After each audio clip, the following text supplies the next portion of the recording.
¿Qué onda, cracks? ¿Listos para el salseo geopolítico y militar? Suscríbete ya.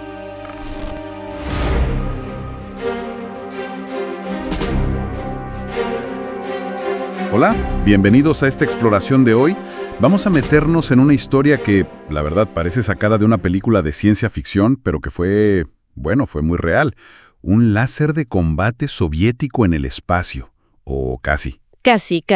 Una historia fascinante, sin duda. Sí, hablamos del proyecto 17F-19 Skif-DM, aunque quizás es más conocido por su nombre de lanzamiento, Polius.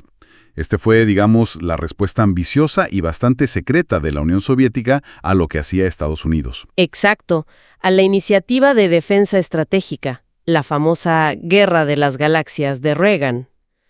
Todo esto en el clímax de la Guerra Fría, claro. Y bueno, basándonos en análisis detallados, vamos a ver cómo era exactamente esta estación espacial de combate, qué tecnología llevaba dentro, que es impresionante, y qué pasó al final con ella. Es una ventana a una tecnología que te deja pensando, de verdad. Para entenderlo bien, pongámonos un poco en contexto. Plena Guerra Fría, como decías. Estados Unidos anuncia su gran plan de defensa espacial. LSDI, sí. Exacto. Y los soviéticos, las fuentes sugieren que no querían necesariamente esa carrera armamentista en el espacio, pero tampoco es que estuvieran empezando de cero. Para nada. Llevaban décadas experimentando. Décadas. Desde los años 60 ya tenían satélites interceptores, los POLET y luego los ICE. Tenían mucha experiencia acumulada en sistemas espaciales militares. O sea, no fue una reacción improvisada. No lo fue. Y aunque la idea de derribar misiles balísticos desde órbita, que era el núcleo del SDI estadounidense, les parecía, digamos, extremadamente compleja y costosa. Para cualquiera en ese momento, ¿no? Definitivamente. Entonces, su doctrina militar les llevó a enfocarse en algo que veían más factible y quizás más estratégico para ellos: neutralizar los satélites enemigos. Los ojos y oídos en el espacio. Justo eso. Los satélites de alerta temprana, los de reconocimiento, los de comunicaciones, los de navegación que guiarían las armas enemigas. Y para eso diseñaron plataformas orbitales. Aprovechando lo que ya sabían hacer con sus estaciones espaciales. Claro, la Salyut y luego Mir. Eran expertos en eso. Así que adaptaron esa tecnología. De ahí surgieron dos variantes principales de plataformas de combate. ¿Cuáles eran? Una era la 17F-1111 Cascade, que usaría misiles interceptores, basados en los que ya probaban en tierra. Y la otra, la que nos interesa hoy, la 17F-19 Skif, que llevaría un arma de energía dirigida, un láser. Un láser. Ahí es donde nos centramos. Y aquí, la escala del proyecto es que es difícil de imaginar. Una nave de 37 metros de largo. ¡Enorme! Y casi 80 toneladas de masa. Comparado con una estación Salyut, era un monstruo. Muchísimo más grande. Realmente era una plataforma orbital pensada para ser una base de combate, no solo un satélite. Y ese tamaño era necesario por lo que llevaba dentro. El láser, principalmente. ¿Qué se sabe de ese láser? Era un láser de dióxido de carbono de tipo dinámico de gas. Y no hablamos de un láser pequeño, sino de uno con una potencia en el rango de los megavatios. 1 megavatio más o menos. 1 megavatio. Eso es muchísima energía. Muchísima. Era tecnología que ya habían probado, de hecho, en un laboratorio volante, un avión Ilyushin Il-76 modificado llamado Beriev A-60. O sea, el concepto del láser funcionaba. Pero llevarlo al espacio y alimentarlo. Ese era el gran reto. Generar esa potencia en órbita requería una fuente de energía dedicada y muy potente. No bastaban los paneles solares típicos. ¿Y qué usaron entonces? Pues aquí viene otra parte increíble del diseño.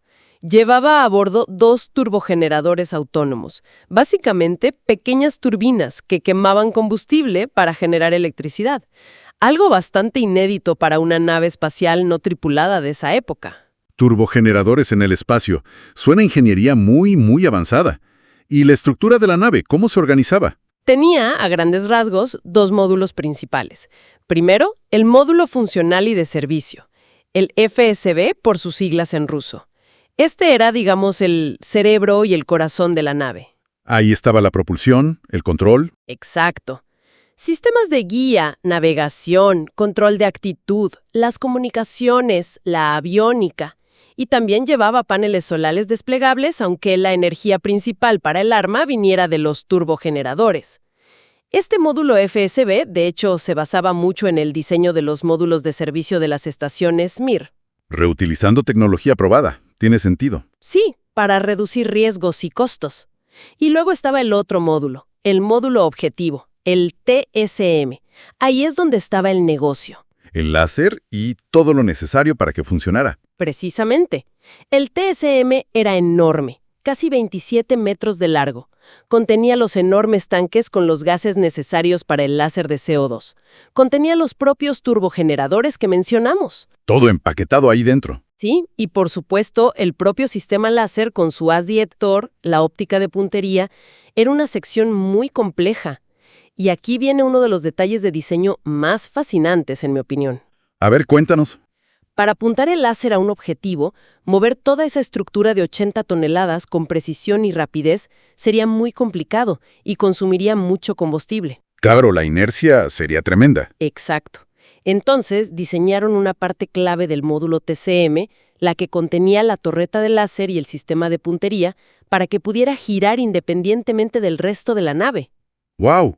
O sea, la nave mantenía una orientación más o menos estable y solo la torreta de láser se movía para apuntar. Justo así. Permitía una adquisición y seguimiento de blancos mucho más ágil y eficiente. Es un nivel de ingeniería mecánica y de control en el espacio que para los años 80 es realmente admirable. Te deja pensando en la capacidad que tenían. La verdad que sí. Impresionante. Ahora, mover esas 80 toneladas hasta órbita. Eso no es cualquier cosa. No, para nada. Hacía falta un cohete con una capacidad de carga enorme. Y para eso, los soviéticos desarrollaron el cohete Energía. El gigante soviético. El mismo que lanzó el transbordador Buran. Ese mismo. Era el lanzador más potente que tenían y uno de los más potentes jamás construidos. Era la única forma de poner en órbita algo del tamaño y peso del esquif. Y para la primera misión, entiendo que no lanzaron un esquif completamente operacional, con el láser listo para disparar, ¿o sí? No. La primera misión era una prueba tecnológica, una demostración. Usaron lo que llamaron Skiff DM. La DM significa demostración maqueta. Una maqueta funcional, entonces. Exacto. Era una nave a escala real, con la estructura y masa correcta, y equipada con muchos de los sistemas básicos: propulsión, control, energía, telemetría, pero sin el sistema láser completo instalado. Llevaba lastre para simular el peso y experimentos secundarios. ¿Experimentos secundarios? Sí, experimentos geofísicos, estudios de la atmósfera, pruebas de los propios sistemas de la nave durante el ascenso y la fase inicial en el espacio. Querían aprovechar el lanzamiento al máximo. Tiene lógica. Y para añadirle un poco de, digamos, confusión a Occidente, no la llamaron Skiff DM públicamente. No, para nada. Oficialmente, la carga útil de ese primer vuelo de la Energía se llamó Polios, que significa polo en ruso. Y para reforzar el engaño, le pintaron en el costado las letras Mir-2. Mir-2, como si fuera un módulo para la futura Estación Espacial Civil Mir-2 que estaban planeando. Sí, exactamente. Una maniobra de desinformación bastante astuta, hay que decirlo. Querían ocultar la naturaleza militar del proyecto todo lo posible. Y la política, como siempre en la Guerra Fría, jugó un papel importante.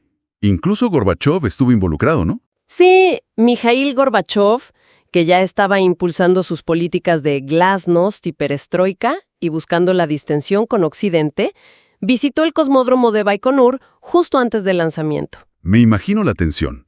Lanzar un arma espacial, aunque fuera una maqueta, justo cuando estás hablando de paz. Hubo un debate interno considerable. Algunas facciones militares y del complejo industrial querían seguir adelante sí o sí, mientras que otros temían las repercusiones políticas internacionales. Al parecer, hubo dudas hasta el último momento sobre si Gorbachov daría la luz verde final. Pero al final la dio. Sí. Finalmente autorizó el lanzamiento. Quizás pensó que era importante demostrar la capacidad del cohete Energía, o quizás cedió a las presiones internas. El caso es que el 15 de mayo de 1987, el cohete Energía despegó. Y el lanzamiento del cohete en sí fue Un éxito rotundo, impecable. La energía funcionó a la perfección en su vuelo inaugural. Un logro tecnológico tremendo para la URSS. La Polius se separó correctamente del cohete a unos 110 kilómetros de altitud. Todo parecía ir sobre ruedas. Pero, siempre hay un pero en estas historias espaciales a veces. Aquí es donde la trama da un giro dramático. Totalmente inesperado además. Después de separarse de la energía, la Polius debía realizar una maniobra crucial, orientarse correctamente y encender sus propios motores para alcanzar la órbita circular final prevista. ¿Y qué pasó? Pues que falló. Y falló de una manera un tanto irónica, podríamos decir. Resulta que, para ahorrar tiempo y recursos, parece que reutilizaron parte del software de control de otra nave espacial anterior. Algo bastante común en ingeniería de software, reutilizar código. Sí, pero parece que la lógica adaptada, que originalmente era para probar el despliegue de algo tras la separación, se interpretó mal en el contexto de la Polius Away. En lugar de simplemente orientar la nave para el encendido de los motores principales, ¿Qué hizo? la nave empezó a girar sobre sí misma. Hizo un giro completo de 360 grados. No puede ser. Un giro completo. ¿Sí? Y lo peor es que, debido a esta rotación imprevista, un comando en la secuencia automática apagó prematuramente los motores de estabilización y orientación justo antes del momento crítico del encendido orbital principal. O sea, dio la vuelta y se apagaron los motores que la mantenían estable. ¡Exacto!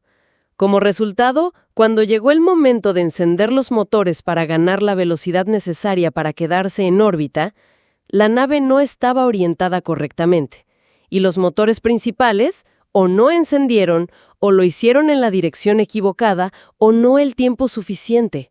Las fuentes varían un poco en el detalle exacto del fallo final del motor. Pero el resultado fue el mismo. El resultado fue catastrófico para la misión. Sin ese impulso final, la Polius Skiff-M no alcanzó la velocidad orbital requerida. Siguió una trayectoria balística y reentró en la atmósfera terrestre poco después. ¿Y dónde cayó? Se calcula que se desintegró sobre el Océano Pacífico Sur, cerca de donde también cayeron los restos del propio cohete Energía, como estaba previsto para el cohete. Pero la carga útil, la Polius Yuskev, no debía caer ahí. ¡Qué final tan abrupto! Un pequeño error de software, aparentemente, echó por tierra un proyecto tan ambicioso y costoso. Un fallo técnico puntual, pero con consecuencias enormes. Aunque hay que decir que, a pesar de no alcanzar la órbita, se reportó que una parte significativa de los objetivos secundarios sí se cumplieron. Los experimentos geofísicos y las pruebas de sistemas. Sí, se estima que cerca del 80% de esos experimentos, que se realizaban durante el ascenso y la fase inicial tras la separación, funcionaron y enviaron datos. Así que no fue una pérdida total desde el punto de vista de la recopilación de información técnica. Bueno, algo es algo. Pero el golpe para el programa Skiff debió ser duro. Sin duda. Y el contexto político tampoco ayudaba ya en ese momento. Claro, con Gorbachov avanzando en sus políticas de desarme. Exacto. La caída de la Polius, aunque fuera un fallo técnico, quizás dio la excusa perfecta para replantearse todo el programa. Y así fue. Cancelaran todo. Sí. Pocos meses después del lanzamiento fallido, en septiembre de 1987, se tomó la decisión oficial de cancelar por completo el programa Skiff. Los planes originales incluían construir y lanzar hasta 6 de estas estaciones de combate láser. 6. 6. Era un programa a gran escala, pero se consideró que continuar con él era incompatible con las nuevas iniciativas de paz y control de armas que Gorbachov estaba negociando con Estados Unidos. Temían que comprometiera todo el proceso. Así que el fin del proyecto fue una combinación de fallo técnico y cambio político radical. Yo diría que sí. El fallo técnico fue la causa inmediata de la pérdida de la primera nave, pero el destino del programa en sí ya estaba probablemente sellado por la nueva dirección política de la Unión Soviética. Entonces, ¿qué nos deja toda esta historia? ¿Cuál es la conclusión? Para mí, el Skiff-M, o Polios, es un testimonio increíble de la audacia y la capacidad tecnológica que se alcanzó durante la Guerra Fría. Totalmente de acuerdo. Es una proeza de ingeniería sin importar el resultado final de la misión. Nos da una visión muy concreta de cómo pudo haber sido una militarización mucho más avanzada del espacio, casi ciencia ficción hecha realidad, o casi. Y es revelador, como decías, que su final no llegara por una barrera tecnológica insuperable. Sabían cómo construirlo, sabían cómo lanzarlo. Los desafíos eran enormes, pero parecían estar superándolos. El fin vino por un cambio en el tablero geopolítico global. La política frenó lo que la tecnología parecía capaz de lograr en ese momento. Demuestra también la escala monumental que alcanzaron estos proyectos secretos en ambos bandos durante esos años. La cantidad de recursos, de ingenio. Es algo difícil de comprender hoy en día, quizás. La ambición era gigantesca. Y el diseño del Skiff, con su tamaño, su láser de megavatios, los turbogeneradores, la torreta giratoria, es realmente admirable desde el punto de vista de la ingeniería. Sin duda. Y nos deja con una pregunta flotando en el aire, ¿no? Siempre queda una pregunta. ¿Cómo sería hoy el panorama de la tecnología y la estrategia militar en el espacio si programas como Skiff, o como los equivalentes que seguro se pensaron en Occidente, hubieran seguido adelante abiertamente en aquella época, sin los frenos políticos que finalmente se impusieron? Es una pregunta inquietante. ¿Tendríamos bases de combate orbitales? ¿Láseres espaciales operativos? Es algo en lo que pensar. Definitivamente, una reflexión interesante para cerrar esta exploración. Muchas gracias por acompañarnos. Un placer, como siempre. Hasta la próxima.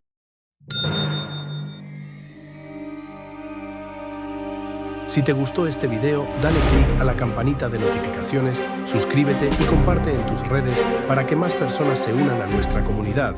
Hasta la próxima.